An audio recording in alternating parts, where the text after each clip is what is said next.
And so our next speaker is Jared, and he's going to be talking more on the aspect of education. If you give him a round of applause. All right. How's everybody doing? Good. So I'm going to tell you a little story and then tie it in after I tell this story on the importance of our youth sports. So first, a little bit about me. My name's Jared Mattson. I've been the Ferndale Boys and Girls Club coach for 10 years. I got 2 kids, 13, 9, both sports players. I'm also a Whatcom County umpire. So if there's any fast pitch girls here today, you might have seen me on the field. So our youth sports is incredibly important to the development of the character of the child. And when we take that away from the child, it does nothing but damage. So a little story. I go down to California with my family for one of my good friends' weddings. And we go down there, we have a great time, the whole family goes down there. On the way back, I realize that I have yet to set a roster for the Hub Day Young tournament. Now, if any families out there have participated in this tournament, it's one of the biggest baseball tournaments of the summer. It falls right after the spring season. It's a great time. It's by far, as a coach, my favorite. So as I'm scrambling on the way back in the car thinking, oh my God, how am I going to do this?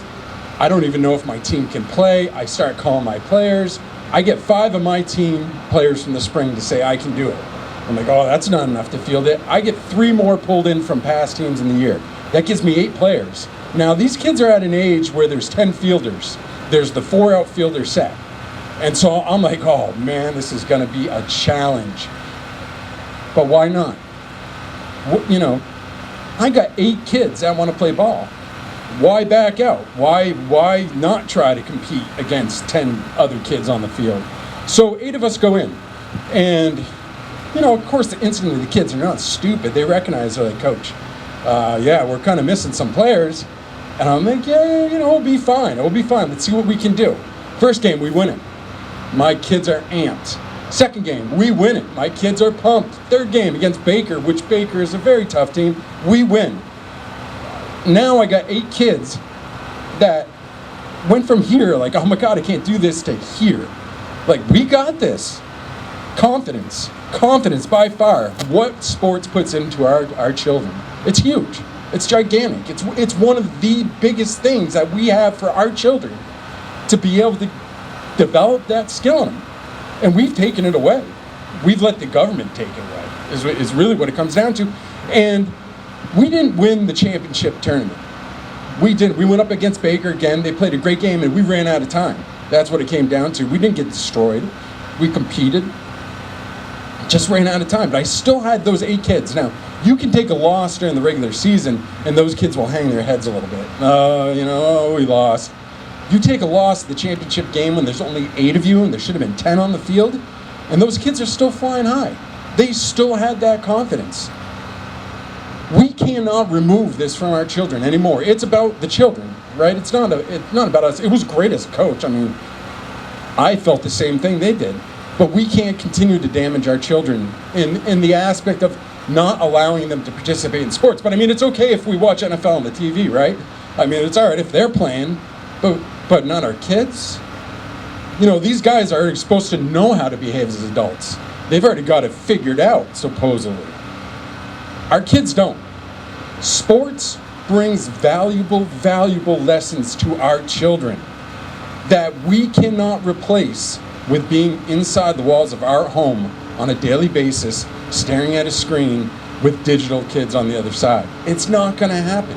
It's not going to build the confidence. It's not going to build the team building. It's not going to build just the fact of being part of something.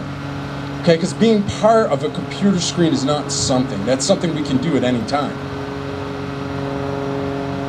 We have got to get our kids back on the field. Absolutely. As a Whatcom County fast pitch coach, I know I speak for a lot of the other umpires.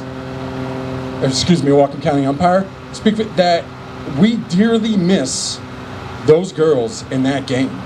So a lot of you, if you've never seen the game of fast pitch, highly suggest you go watch it. It is by far one of my favorite ball sports out there. It is one of the most competitive. It is faster than you'll ever believe it's faster. And the girls that play it, They love the game. They absolutely love it, and it makes us love it. And we go out there because they love it. We go out to be a part of them because of how they love it. But we've taken the love away. The government took the love. The government said, down and stay inside, it'll be fine. And again, I'm going to put it right back to professional sports every time. But the pros can go out and do it. But our children who need it can't do it. How does that make sense to anybody? It doesn't to me. What you're telling me is if you got millions of dollars involved in something, that it's okay to do. But when it comes to my time as a youth coach that I donate, it's not okay. Or my children that they get to play, it's not okay for them. No. Well, we want to keep them safe. That's the parent's responsibility to keep their child safe. Okay? It's not the government's responsibility. It is what we, as a parent, buy into when we decide to have children. Some of us do it better than others, but we all do it. We all love our kids. We've got to get them back on the field. We got to get them back out there playing. So please, spread the word and let's get the kids back out. Thank you, guys.